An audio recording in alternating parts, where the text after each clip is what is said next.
Bonjour à tous, ravi de vous retrouver pour un nouveau numéro de l'émission Dr M. Aujourd'hui, nous allons vous parler de la naturopathie, pour vous aider à affronter les maux de l'hiver.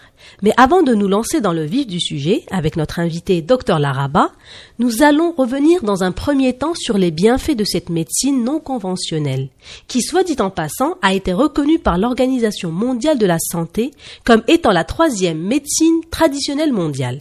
Bonjour Dr Laraba. Bonjour. Merci d'avoir accepté notre invitation. Non, sans problème. On s'en lasse pas de vos conseils. Hein. Oui, Merci sans beaucoup. problème. Donc voilà, on va parler de naturopathie. Oui. Est-ce que vous pouvez nous donner une vraie définition de ce qui est la naturopathie? La naturopathie, elle ne relève pas d'un mode, ni d'un nouveau concept médical. En fait, elle puise ses racines depuis Hippocrate, depuis le IVe siècle avant Jésus-Christ. Et le terme de naturopathie, si je le tire de l'anglais, nature et path, P-A-T-H, ça veut dire que c'est le chemin de la nature. Le mot path, ça veut dire chemin. Chemin de la nature, et la bonne traduction, c'est la voie de la nature. D'accord, très bien. Et si j'utilise la langue grecque, nature, c'est nature, et pathos, c'est ce que l'on ressent.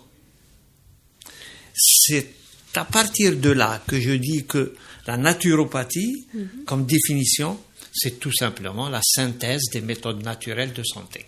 Est-ce que c'est une erreur de dire naturothérapie? Parce qu'il y a des personnes qui disent naturothérapie, ou bien c'est deux choses complètement différentes. Non, en fait, la naturopathie, c'est un concept. Très bien. Un concept. Et la naturothérapie, c'est le traitement à partir de la nature. Très bien. D'accord. Ça, c'est. En fait, la naturothérapie fait partie de la naturopathie. Très, très bien. Et là, je voulais rester toujours chez Hippocrate, parce que pour moi, les 5 principes d'Hippocrate sont toujours d'actualité. Les principes d'Hippocrate qui sont en relation avec la naturopathie. La naturopathie, absolument. Le premier principe, c'est primum non nocere. Ça veut dire avant tout ne pas nuire. C'est ça le grand principe de la naturopathie. La personne qui vient chez un naturopathe n'a rien à perdre. C'est pas nuisible. Tout à fait. Par rapport à la médecine allopathique où il y a quand même les effets secondaires. Le deuxième principe d'Hippocrate, c'est que vis medicatrice naturae, la nature est guérisseuse. Tout à fait. Le troisième principe, tolle causam, c'est identifier et traiter la cause. C'est-à-dire que même la naturopathie, c'est comme la médecine allopathique. Il suffit d'être vraiment bien formé pour chercher toujours une cause. Et le quatrième principe, dendepurgare, c'est détoxifier et purifier l'organisme. Vous voyez que c'est encore toujours d'actualité, alors que ça date de 4 siècles. Et le cinquième principe, docere, c'est la naturopathie enseigne. Elle nous apprend beaucoup de choses. Et je trouve que ces 5 principes qui résument le concept, le concept de la naturopathie. De là, en pratique, j'ai 3 grandes techniques. D'abord, l'hygiène nutritionnelle. Très bien, oui. C'est-à-dire que tout ce qui est diététique, alimentation, nutrition. L'hygiène neuropsychique, tout ce qui est émotionnel, psychologie, tout ce qui est relaxation. Et l'hygiène musculaire, tout ce qui est en rapport avec l'exercice physique, la gymnastique, le yoga, et beaucoup d'autres choses. Je serais même tenté de vous dire c'est un art de vivre. Finalement. Absolument, Voilà. absolument. Absolument. Le vrai naturopathe, ce serait quand il commence sa journée, il est obligé de faire quelques mouvements de qigong ou de yoga là pour se relaxer, pour être plus efficace. D'ailleurs, pourquoi la relaxation par rapport à mon expérience personnelle, j'ai remarqué que quand je suis malade, quand je suis stressée, je guéris moins vite que quand je suis détendue. Donc, voilà, ça prouve que les défenses immunitaires sont très sensibles au stress. C'est un peu toutes les médecines douces qui ont chacune un peu leur méthode de se relaxer. Et là, évidemment, la naturopathie va englober beaucoup de choses en plus. Elle va englober l'hydrologie, le traitement par les eaux. Elle va englober les techniques réflexes, c'est tout ce qui est réflexologie. Plantaire, hein? Des pieds. Des pieds. Ouais. Tout ce qui est shiatsu. Le shiatsu, c'est travailler toujours dans un domaine de médecine douce, l'énergie et le sang à travers des massages sans que ciblé. Vous sur habit, vous n'êtes pas obligé de... donc il y a toutes les techniques respiratoires.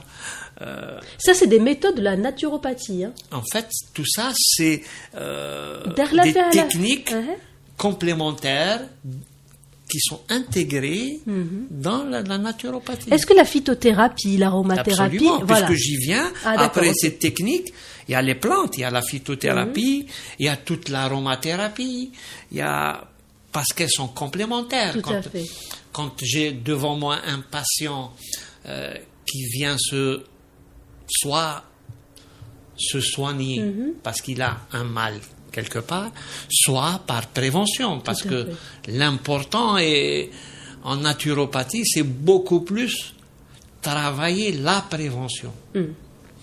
Et donc, je peux utiliser des plantes, je peux utiliser des huiles essentielles, je peux utiliser des techniques énergétiques comme le magnétisme, comme le démassage, ou bien des techniques vibratoires. Oui. C'est tout ça qui fait que c'est un plus que Hippocrate n'avait pas encore prévu. Tout à fait. D'ailleurs, je ne sais pas si je pense pas vous l'avoir dit au début d'émission, vous êtes naturopathe, médecin naturopathe. Donc vous exercez en tant que médecin naturopathe. Absolument. Voilà, parce que je crois que je ne l'avais pas mentionné. Oui. Et par rapport aux maladies qu'on peut soigner, quelles sont les maladies qu'on peut soigner?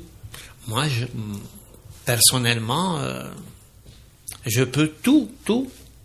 Même les maladies lourdes, les maladies lourdes. Les maladies lourdes, je peux tout soigner. Je pars du principe que, en tant que médecin, en tant que naturopathe, en tant que médecin, en tant que naturopathe, je peux tout soigner.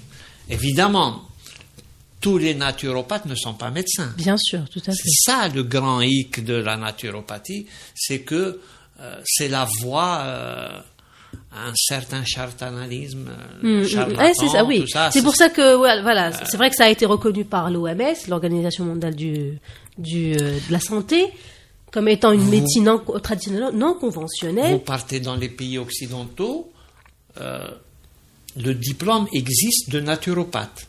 Il existe. D'accord. Chez nous, ça n'existe pas. Chez nous, vous allez trouver des herboristes, vous allez trouver ce qu'ils appellent Tabb al-Badil. Tabb al-Badil, mais c'est des gens qui n'ont aucune formation et c'est là où c'est dangereux parce qu'ils utilisent des méthodes, des plantes, des huiles qui sont des fois dangereuses. Tout à fait, qui peuvent même être toxiques, il y a des contre-indications. Mais en tant que médecin naturopathe, j'utilise toujours de temps en temps des moyens allopathiques, de médicaments, mais disons que je ne travaille qu'avec des méthodes naturelles, que ce soit de l'acupuncture, que ce soit de l'aromathérapie ou des plantes et des compléments alimentaires. Très bien, très bien. Quels sont vous avez dit on peut tout soigner avec la naturopathie.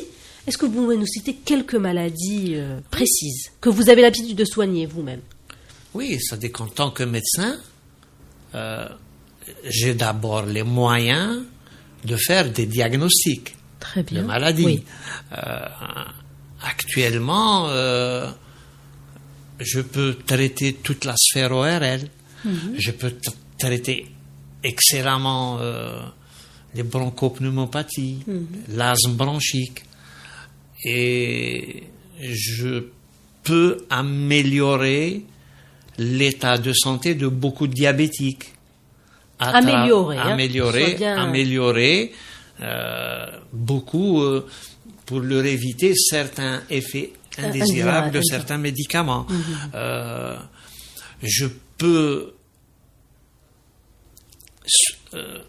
si vous voulez, sur le plan cancérologie, je peux accompagner beaucoup de patients en cours de chimiothérapie, en cours de radiothérapie, en les aidant avec des moyens naturels. Très bien. Et surtout...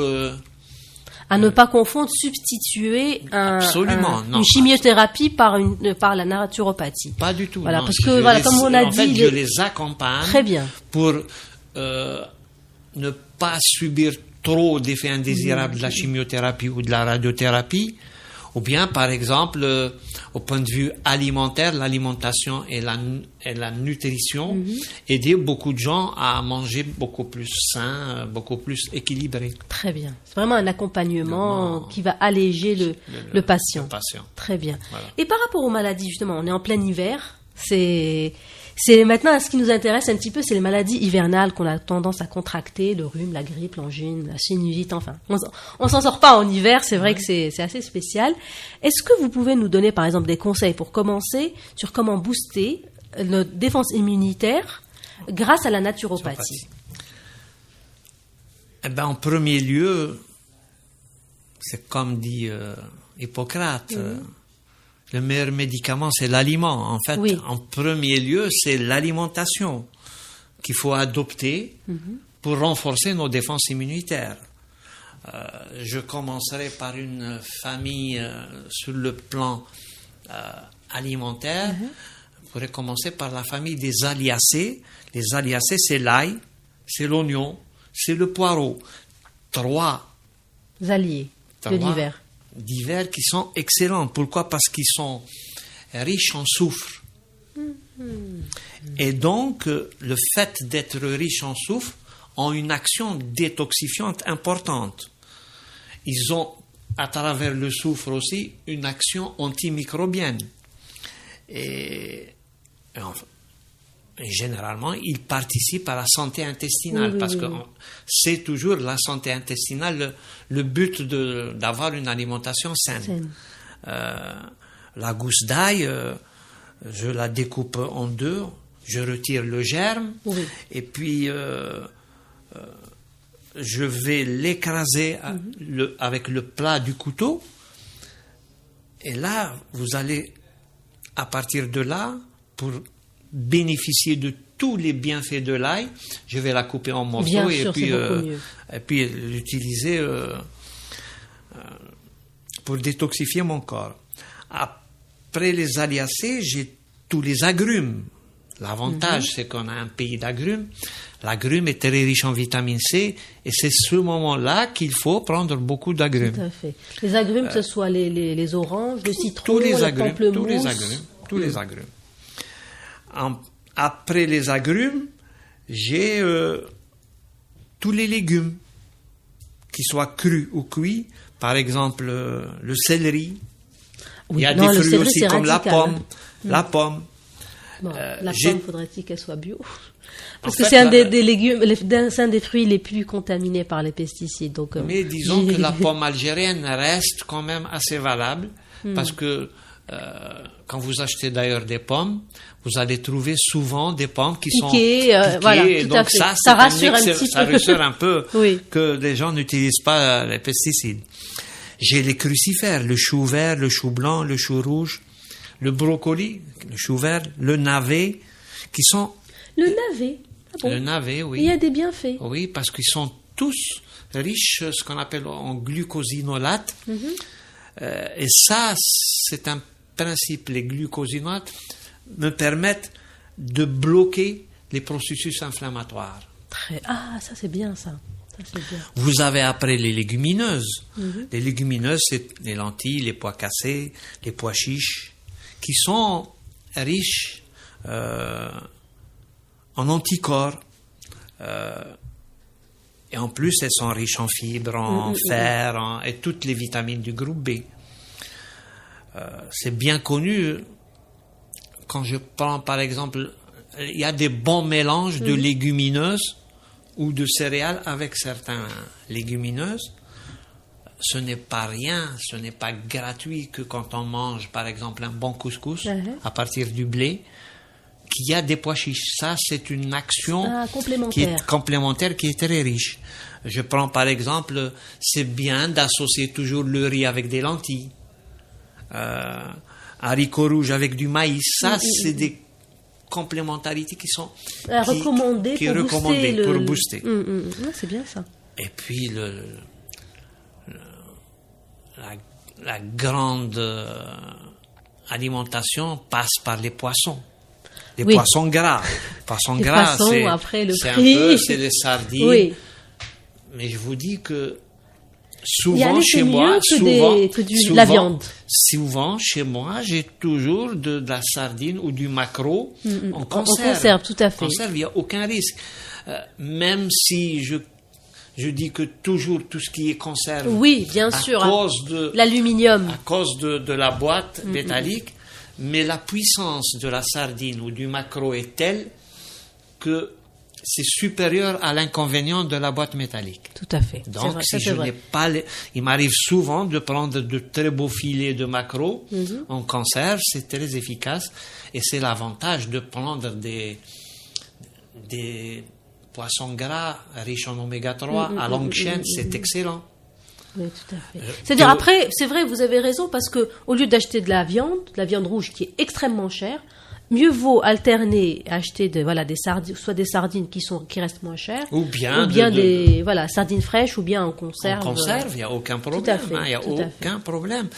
Évidemment, la viande, quand vous prenez les Français qui prennent 75 kilos environ par personne et par an, la viande est déconseillée maintenant. Tout à fait, bien sûr. Après ça, et tout ça, c'est un peu ce qu'on appelle le régime méditerranéen crétois. Tout à fait. Qui est une alimentation qui est validée par l'Organisation mondiale de la santé. Validée parce qu'elle nous permet d'équilibrer, d'éviter énormément de maladies cardiovasculaires, des pathologies cancéreuses, des pathologies auto-immunes. J'y pense parce que pour moi aussi une cuisine sans herbes aromatiques n'est pas une cuisine. Les herbes aromatiques, le thym, l'origan par exemple, ce sont de superbes antiviraux, antibactériens. Donc c'est important. C'est pour ça que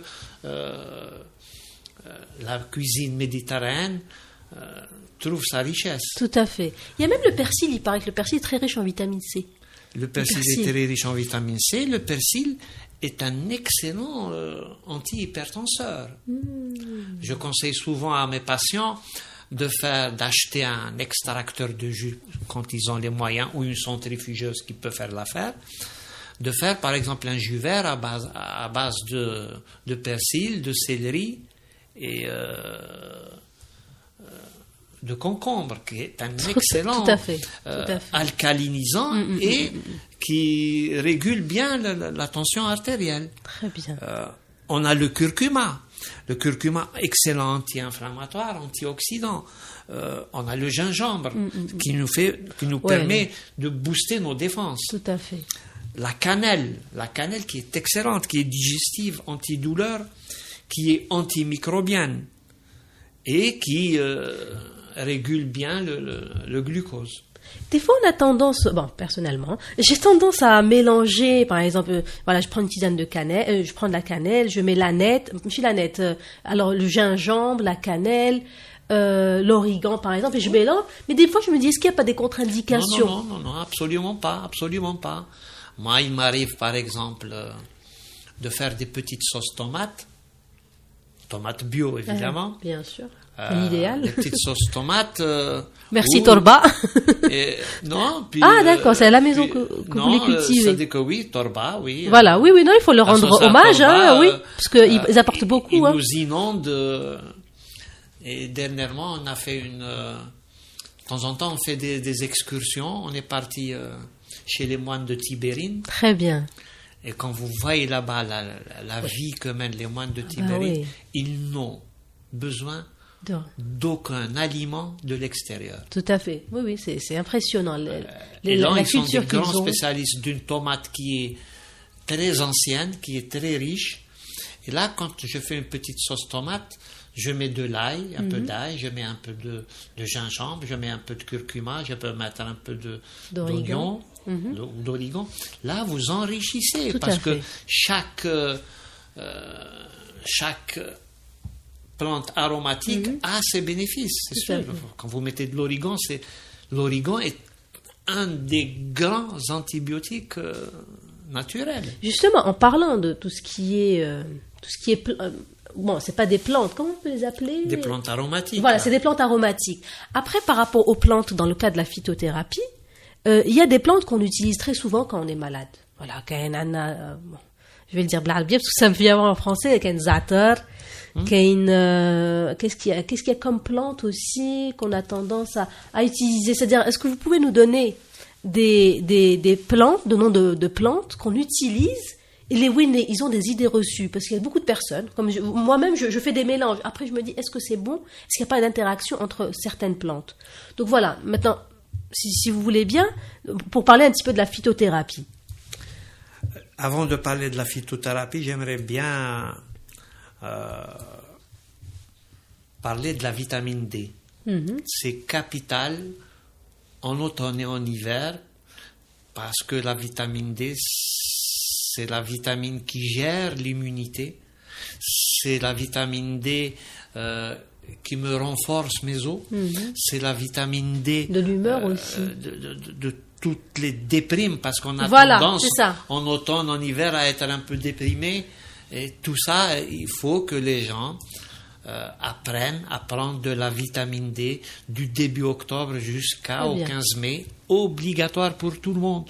Même si on est dans un pays où il y a du soleil, d'ailleurs aujourd'hui il y a du soleil. Non, il n'y a que le soleil de l'été.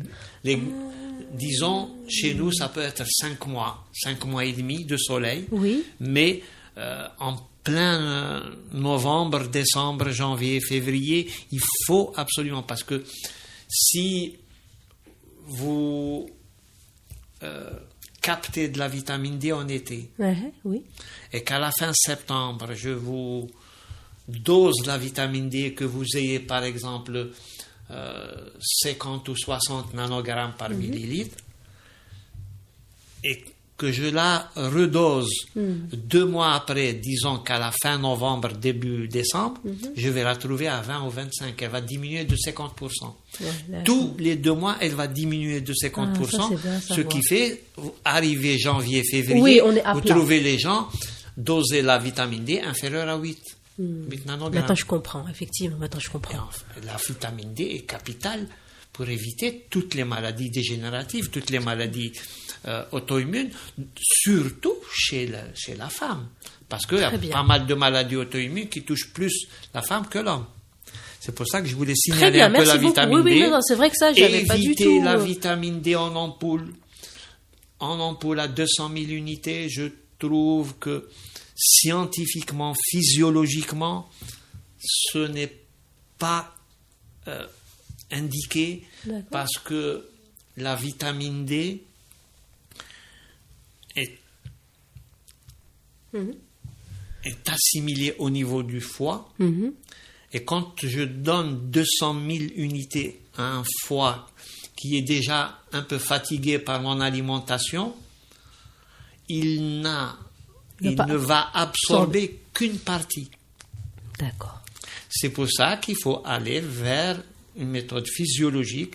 Je reste toujours dans la formule goutte qui existe actuellement. Il existe une formule goutte à 400 unités. Il existe maintenant un laboratoire privé qui met en vente une vitamine D à 1000 unités, qui est très intéressante. Très bien, Et là, quand vous donnez à une personne adulte en prévention 2000 à 3000 unités jour, c'est-à-dire que 2 gouttes par jour, c'est beaucoup plus physiologique. Très bien. C'est plus physiologique. Je ne fatigue pas et j'absorbe bien cette vitamine D. Parfait, très bien. Merci beaucoup pour cette précision. Je vais passer un peu aux plantes. Voilà, si vous voulez bien. Les plantes qui sont une grande utilité en prévention des maux divers et stimulent notre immunité. La première plante qui me vient à l'esprit, c'est l'échinacée.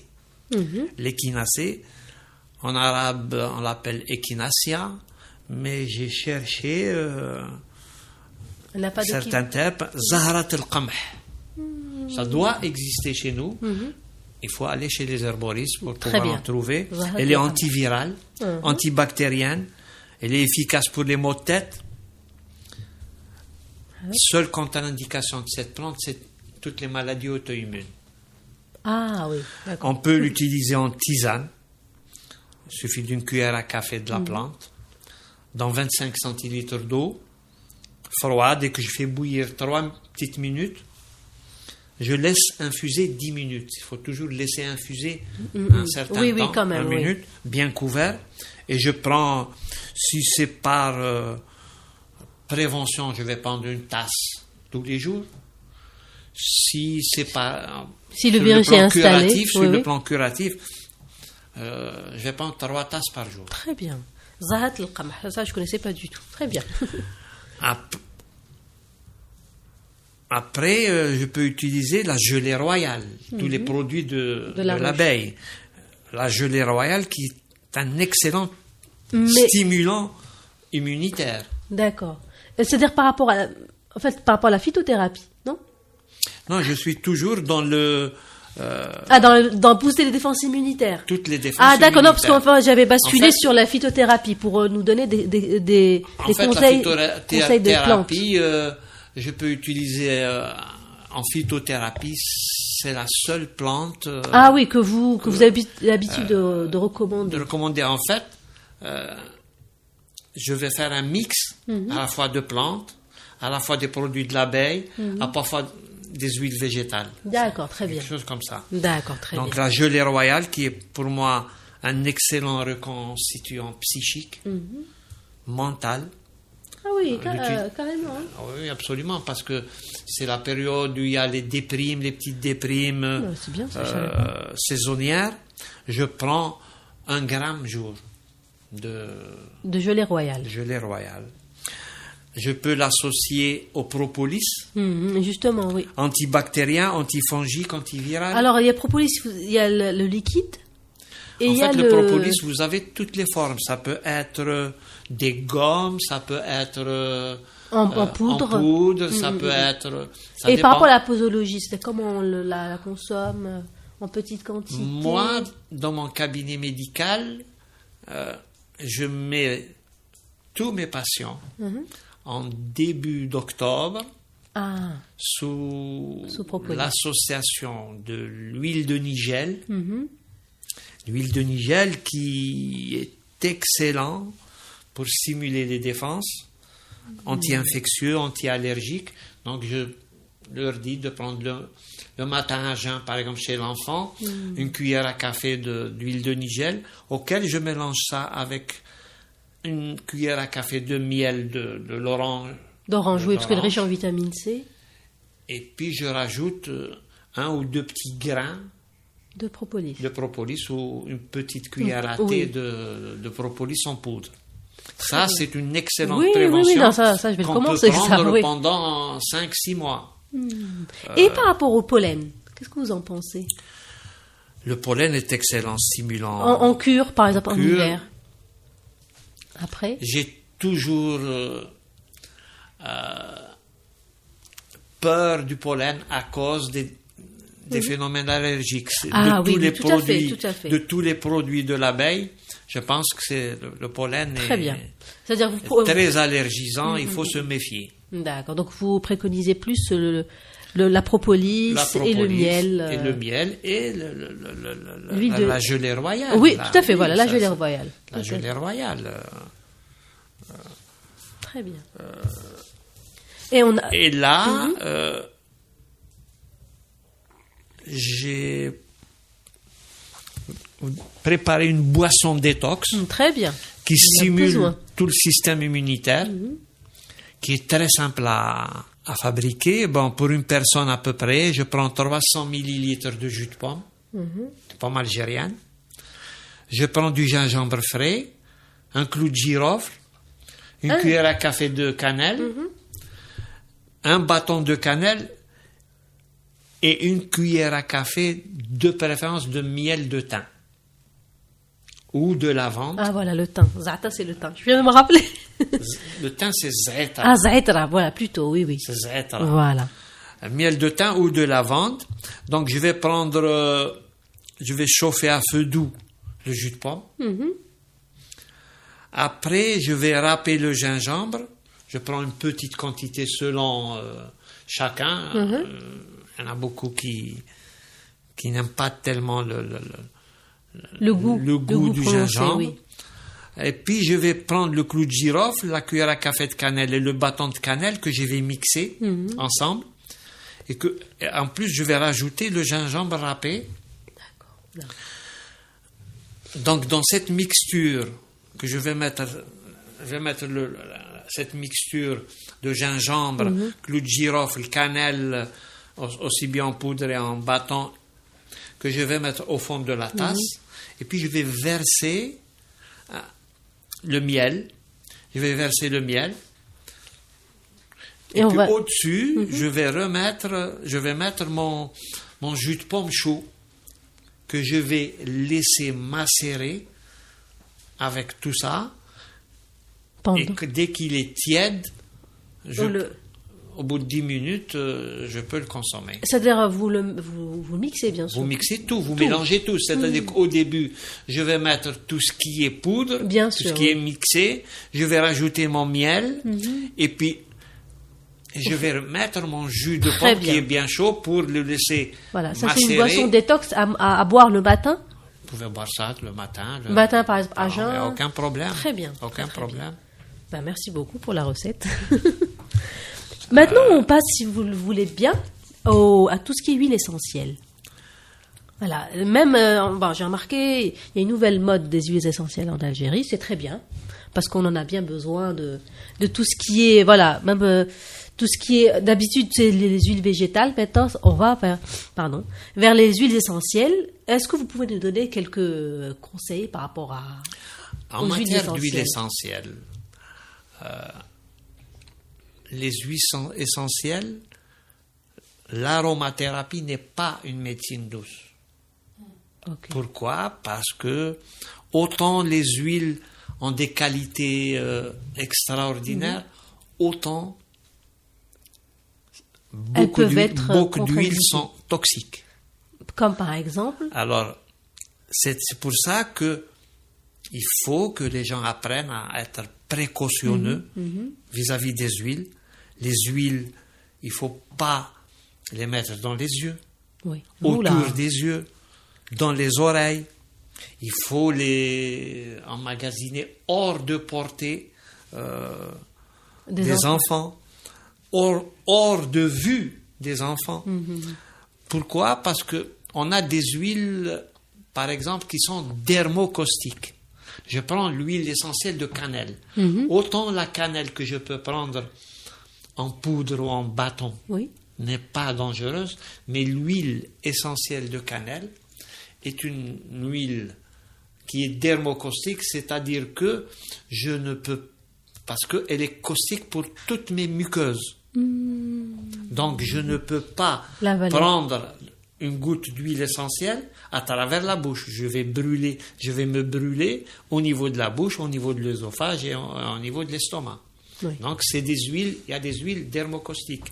Il y a des huiles qui sont photosensibles, c'est-à-dire qu'il y a des huiles essentielles Qu'on peut pas appliquer quand vous en les plein jour. appliquez, parce que la meilleure application des huiles essentielles, c'est la voie cutanée. Elle est plus efficace que la voie orale. Mais l'inconvénient, c'est qu'il y a certaines huiles qui sont photosensibilisantes. Ça veut dire que je ne dois pas m'exposer au soleil. Oui, sinon c'est la brûlure. Et quand même en hiver, on a un soleil tapant, donc il faut éviter. Les huiles sont souvent irritantes. C'est pour ça que moi, en tant qu'aromathérapeute, je prends toujours, dans tous les cas, avant de prescrire à un patient des huiles essentielles, je dois absolument faire un test cutané, et le test cutané doit se faire au niveau du pli du coude. Le pli du coude, pourquoi le pli du coude? Parce qu'au niveau du pli du coude, la peau est très fine, donc il y a une réaction qui est beaucoup plus rapide. Donc j'utilise, et au bout de 24 heures, s'il n'y a aucun signe d'allergie, je peux faire un mélange d'huile à appliquer en cutané. Parfait. La plupart des huiles sont contre-indiquées pour la femme enceinte, la femme allaitante, les épileptiques et toutes les personnes qui ont un cancer hormonodépendant. Et par exemple, pendant l'hiver, quelles sont les 3 huiles essentielles que vous recommandez? Alors, des 3 huiles, la reine des huiles, en hiver, en automne, en hiver, au printemps, c'est la Ravensthara. D'accord. Ravensthara, qui est antivirale, antimicrobienne, immunostimulante. Et c'est une huile qui n'est pas du tout dangereuse, que je peux utiliser chez l'enfant à partir de 3 ans. Je l'utilise. Je dois avoir cette huile chez moi et chez tout le monde, parce que quand je vais prendre le métro ou le bus ou transport en commun en général, il suffit que je mette une goutte au niveau de mon pli de poignet, que je frotte comme ça, et puis je monte dans un transport en commun qui est bourré de grippés, je n'ai aucun risque. D'accord. Ça me protège de la grippe. Donc je dois l'avoir au bureau, je dois l'avoir à la maison, que je peux utiliser facilement aussi en inhalation, que je peux utiliser en diffusion atmosphérique, sans aucun problème. Donc, deuxième huile, l'arbre Atheu titri, excellent antibiotique, anti-infectieux, et l'eucalyptus radié, qui est un décongestionnant en ORL et toute la sphère bronchique. Très bien. Donc, la Ravensthara, c'est ça, c'est bien ça? Ravensthara. C'est quoi le deuxième? L'arbre Atheu titri. Et puis l'eucalyptus radié. Très bien. 3 huiles qui sont faciles, qui n'ont pas beaucoup d'effets indésirables, donc il n'y a aucun problème. Et qui sont disponibles ici. Sans problème. Bien. Merci beaucoup. Fatek Saha pour toutes ces précieuses informations. Je voudrais savoir votre actualité. Vous avez une page Facebook qui est très alimentée par rapport au nom de Dr Laraba Abdelmajid, c'est bien ça. Et est-ce que vous prévoyez de faire des formations en aromathérapie? Oui, je vais faire des formations en aromathérapie à Dararia. Je vais faire des formations en naturopathie qui seront plutôt en naturopathie. En naturopathie aussi, surtout, qui vont être ouvertes pas seulement aux médecins, mais à tout le monde. Au public. Très bien. Très bien. Écoutez, l'appel est lancé pour toutes les personnes qui souhaiteraient s'inscrire à votre association, à votre formation. Ils ont qu'à aller sur les réseaux sociaux, Dr Laraba. Et puis je vais faire en plus une petite formation de lifting selon la médecine chinoise, qui sera ouvert à des médecins, acupuncteurs, et un autre week-end qui sera ouvert à toutes les esthéticiennes. Très bien. C'est très intéressant. On viendra avec plaisir découvrir cette formation. En tout cas, merci beaucoup encore une fois. Retrouvez c'est la fin de l'émission. Retrouvez notre émission sur Instagram, Twitter, Facebook, sur radio-m.net. Et à la semaine prochaine.